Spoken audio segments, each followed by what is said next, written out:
यात तुम्ही बारीक चिरून कोथिंबीरही टाकू शकतात किंवा हिरवी मिरची दळून सुद्धा टाकू शकतात।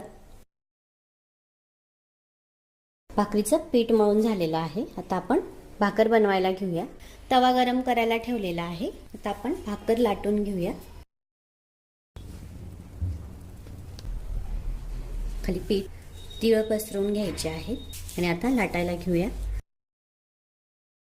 ही भाकर लाटूही शकतात आणि थापू सुद्धा शकतात। तवा तापलेला आहे। आता आपण भाकर टाकून घेऊया। खालची बाजू वरती घ्यायची आहे, म्हणजेच पिठाची बाजू आपल्याला वरती घ्यायची आहे। दोघा हातात भाकर घ्यायची आहे आणि मधला भाग आधी टेकवायचा आहे आणि मग साईडने सोडायची आहे। डायरेक्ट टाकली तर आतमध्ये फोडं येतात आणि ती चांगली नाही दिसत किंवा ती शिजत नाही व्यवस्थित।